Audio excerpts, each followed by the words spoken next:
La antigua Grecia. Notación y teoría musical. Grecia antigua. El sistema perfecto, los nomos. La tradición entre los historiadores de la música consiste en comenzar sus jornadas por Grecia, puesto que se hace arrancar de la época griega el comienzo de la cultura europea, y porque los países de la antigüedad preeuropea es Grecia el que llegó a un punto más perfecto en la sistematización de sus prácticas y teorías musicales. Una sistematización de ambos aspectos había aparecido en China, en donde parece que se redactaron obras didácticas a las que se atribuye una antigüedad de 3000 años antes de Cristo, por la época de los Súmeros, en Babilonia, 5 siglos antes del Imperio Antiguo Egipcio. Las especulaciones chinas parten de un sonido Wanchun, de campana amarilla, que viene a equivaler a nuestro sonido 5 de 366 vibraciones simples, sonido que algunos musicólogos como Hugo Riemann, entre ellos, pensaron ser el punto de partida para la sistematización griega. Pero, aunque los chinos del tiempo de Confucio, coetáneo de la gran puntualidad matemática de las relaciones entre sonidos entre sí, la práctica de la música estaba llena de convenciones, entre ellos, como fueron sus estructuras escalísticas, con piens o infix, intercalados entre notas pivotes procedentes de una escala pentáfona, a más de sus sistemas de superposiciones heterofónicas y polirrítmicas.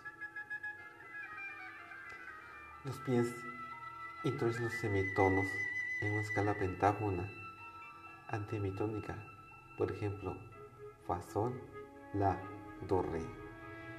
El conjunto dio por resultado un tipo de música que, a juzgar por las prácticas actuales, cae fuera del sentimiento musical de los europeos. En cambio, las tradiciones que se han hecho en diversas épocas basándolas en el sistema perfecto. Stelión, descrito por Euclides, de un diatomismo modal de donde se supuso que partió la teoría musical de los primeros tiempos eclesiásticos, resultaban convenientes para hacer partir de ellas lo que con la monodia católica se entiende por comienzos propiamente dichos de la música europea.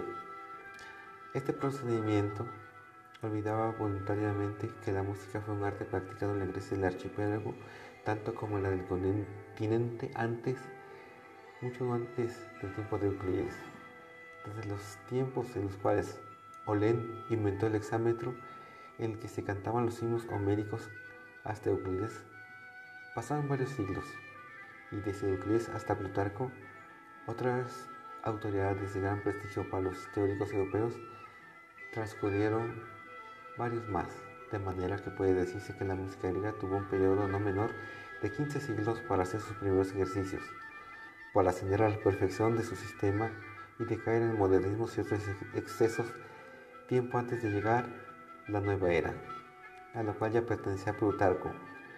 La transmisión de conocimientos se hizo en Grecia durante largos siglos por vía oral y tradicional.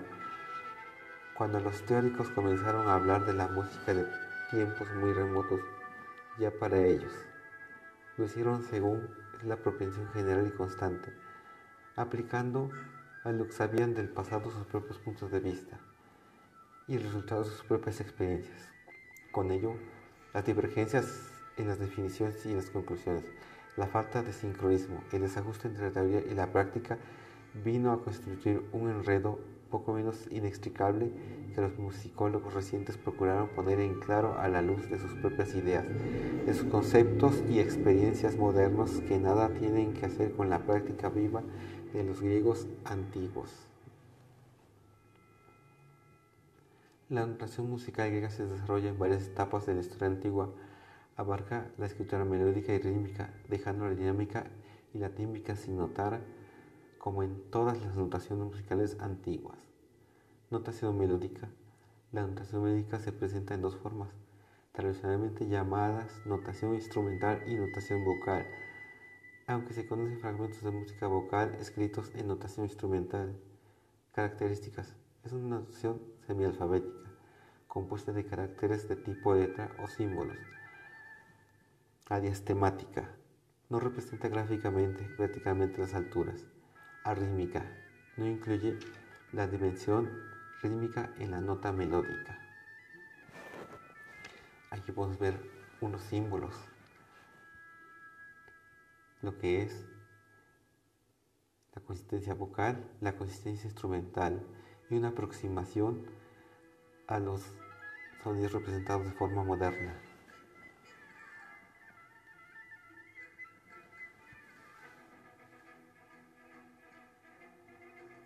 Como podemos ver, la correspondencia entre los símbolos griegos y las notas modernas es relativa, no absoluta. Dado que en particular también no conocemos el tipo de afinación que usaban para aquellas épocas. La notación llamada instrumental parece ser más antigua que la vocal, ya que incluye caracteres arcaicos o derivados de ellos. Posiblemente las dos notaciones tengan un origen geográfico distinto dentro del mundo helenístico antiguo. La notación instrumental está construida sobre la base de un símbolo para cada altura del gran sistema perfecto utilizado por los griegos. 15 alturas representando 2 octavas y su transformación para obtener las variantes de las mismas correspondiente a los 3 géneros del sistema modal. Aquí está la tabla y su respectivo significado. Los símbolos ambiguos al girar se modifican para funcionar con ese esquema. Cuando ese desarrollo inicial no alcanza más para el uso musical, se agregan otros símbolos derivados del alfabeto estándar en los graves o los mismos símbolos con un apóstrofe a su derecha en los agudos. La notación vocal es puramente alfabética. Inicialmente usa el alfabeto jónico, que se vuelve el alfabeto griego estándar en 403 a.C., en orden creciente, alfa, beta, gamma, delta, etc., para representar las alturas de agudo a grave. Cuando se necesita entender, se agregan símbolos alfabéticos rotados primero en los graves y en los primeros agudos adicionales, y símbolos con un apóstrofe a su derecha, como en la notación instrumental. Uso de la notación. Los símbolos describen alturas precisas en su definición, pero en el uso concreto la correspondencia entre un símbolo y una altura no queda unívoca. La representación de los modos no se apoya sobre las alturas reales, sino sobre una convención que complica la lectura. Así, por ejemplo, el modo lidio tenemos enarmónico,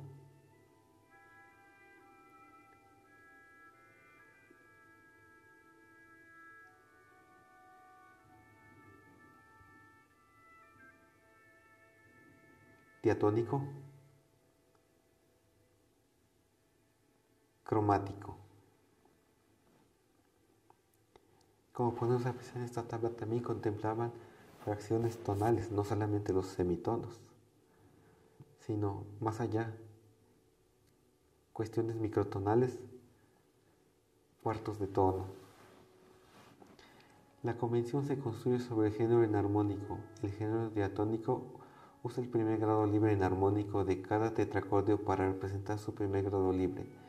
El género cromático agrega a ese uso el segundo grado libre enarmónico, modificando de una barra diagonal. La dificultad es que, si hay pocas notas, se hace difícil determinar cuál es el modo del fragmento, y si no aparecen los segundos grados libres, no se puede determinar el género. Aquí podemos ver en el epitafio de Seikiros la notación rítmica y el texto en mayúsculas. Y ahí, en la parte inferior, encontraremos una aproximación de cómo sería transcrito en modo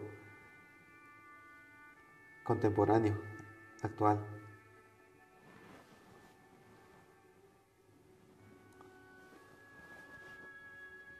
Aquí tenemos igual otro ejemplo, otro papiro, en el cual podemos apreciar las letras del texto y signos que indican las alturas. o la forma de proceder para la entonación.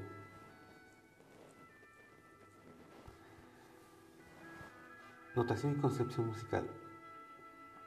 Esta notación nos muestra al menos dos elementos importantes de la concepción musical de los griegos, que tienen que ver con la organización y la representación de lo sonoro. En cuanto a la organización de lo sonoro, la notación musical muestra a la vez la poca importancia del intervalo de octava, que recién en la extensión tardía manifiesta tímidamente su existencia, el apóstrofe, que indica la octava superior de la notación, y la total ausencia de concepto de clase de altura, notas consideradas como equivalentes como en nuestros do, re, etc., que marca la ausencia de relación entre símbolos de las varias octavas cubiertas por la notación. Eso refuerza la ausencia de relación entre los nombres de las notas entre octavas y la construcción de los tropos en base a tetracordos y no octavas. También se confirma mediante la notación la representación de lo sonoro, ya dada por varios elementos teóricos. Los griegos se representaban el sonido al revés de nuestra concepción moderna. El orden de las alturas es visto desde los agudos hacia los graves, como lo confirma el uso del alfabeto en la notación vocal de alfa a omega, de fa sostenido agudo a fa grave. Por su lado, los nombres de las notas o de los modos muestran que los graves son representados inicialmente arriba y los agudos abajo. La nota central, llamada mese, tiene a la paramese, es contra la mese, como vecina aguda, y a la hipermese superior a la mese como vecina grave. Esa representación de los graves arriba y los agudos abajo cambia durante la antigüedad, como lo podemos constatar en los escritos tardíos, tales como los de Ptolomeo, siglo II o Boecio, siglo V y VI. Tal vez ese cambio haya generado confusión y dificultades para entender el sistema griego. Notación rítmica. El sistema rítmico musical está calcado sobre la métrica poética griega. Aristóxeno define un tiempo primario, Chronos protos, indivisible. Las duraciones superiores se expresan en función de ese tiempo primario, sumando de 2 a 5 tiempos primarios. El tiempo primario corresponde en principio a la duración de una sílaba breve, mientras una sílaba larga corresponde a 2 tiempos primarios, 2 breves. También se nota cuando es necesario el silencio, según las mismas divisiones. Tardíamente se conceptualizaron divisiones del tiempo primario, pero no se generó o se desconoce una notación de esas subdivisiones. Se usan los símbolos siguientes, como ponemos en la tabla, las equivalencias: breve, larga igual a 2 breves, trisemo igual a 3 breves, tetrasemo igual a 4 breves, pentasemo igual a 5 breves. La breve y la larga usualmente no se notan, siendo evidentes por el texto mismo. A nivel métrico, los tiempos se dividen en tiempos percutidos, tesis, y levantados, arsis. Este último se indica por un punto encima de la nota o del símbolo rítmico que afecta.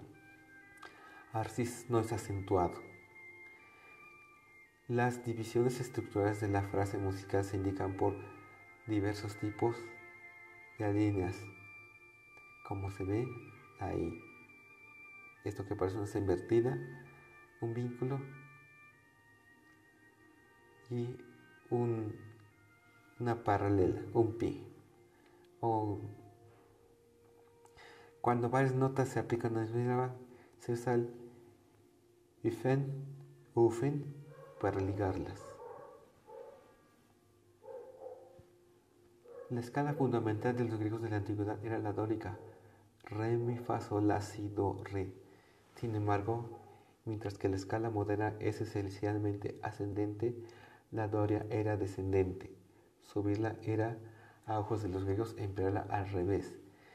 El sitio de los semitonos en las dos escalas es el mismo, si se considera cada escala en su sentido directo y no en el inverso. No olvidemos que una escala es un movimiento melódico y que la decisión de este movimiento depende de las atracciones entre las notas. y después por la terminación del lugar de los semitonos. Crearon sus primeras escalas mediante la notación alfabética, es decir, dieron a las notas como nombre algunas letras de su alfabeto, alfa, beta, gamma, delta, etc. Nuestra escala tiene una tónica que está en primer grado, pero la noción de la tónica no tiene sentido más que desde el punto de vista moderno de la armonía, concepto que tal y como lo entendemos era ignorado por los griegos. Su escala no tenía tónica y no obstante había una nota que jugaba un papel preponderante, era la mediante.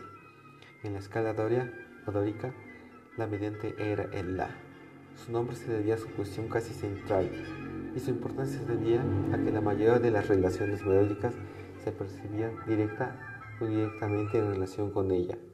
La dórica era una escala fija en la música griega, pero se transformaba en una serie de diversas escalas o modos según se desplazaba el punto de partida y la mediana. Los modos griegos eran dórico, hipodórico, frigio, hipofrigio, lidio, hipolidio, mixolidio, hipomixolidio. Las primeras escalas griegas estaban organizadas en tetracordios, que eran series de 4 tonos descendentes, con los tonos superior e inferior separados por un intervalo de un cuarto. En términos modernos, los intervalos del tetracordio eran desiguales, con los intervalos más grandes siempre en la parte superior y los más pequeños en la parte inferior. El intervalo característico de un tetracordio es el más grande. Aquí podemos ver las diferentes escalas, así como el planteado.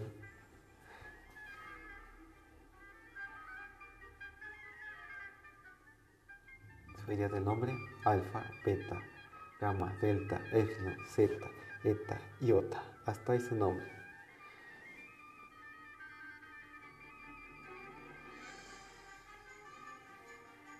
Al igual que transponer nuestra escala mayor en nuestra escala menor de la nota La, se ilustran las diferentes por medio de alteraciones ascendentes o descendentes. Los griegos usaban transversiones análogas.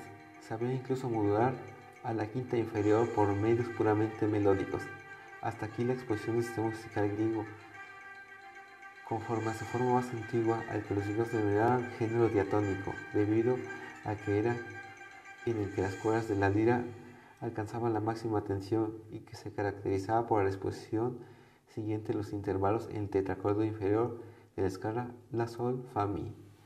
Las complicaciones y dudas de origen oriental se introdujeron después en la música griega bajo los nombres de escala cromática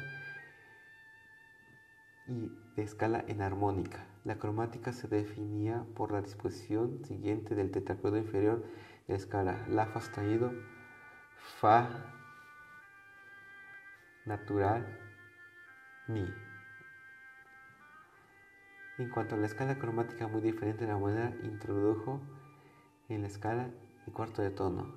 A falta de signo más apropiado, se representa por un Fa seguido por un medio bemol utilizado para bajar la nota Fa un cuarto de tono en el tetracordio inferior de la escala enarmónica. La, Fa, Fa bemol, cuarto de tono, Mi. La música griega era esencialmente homófona, como todas las músicas de la antigüedad. Los griegos no consideraban musical la producción simultánea de dos melodías diferentes. Además, no conocían la armonía en el sentido moderno de la palabra. Cuando cantaban los coros, siempre era el unísono o la octava, y el aumento de un canto a la octava, tal y como se producía cuando se asociaban voces infantiles con voces de adultos, les parecía una complicación audaz. Los instrumentos que acompañaban las voces se contentaban con aumentar su parte. A veces, sin embargo, añadían una nota cambiata. Pero tales ornamentos o mezclas de sonidos no tenían en ningún grado el carácter o papel de nuestros contrapuntos o armonías modernas. Cuando cantaban los coros, siempre al unísono o a octava. Es importante señalar esto. Ellos no tenían este concepto de armonía, puesto que apenas se habían concebido muchas relaciones matemáticas para ello.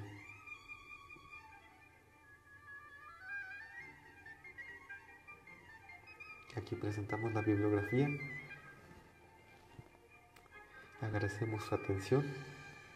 y esperemos que eso sea motivo para que puedan andar más en el tema. Gracias.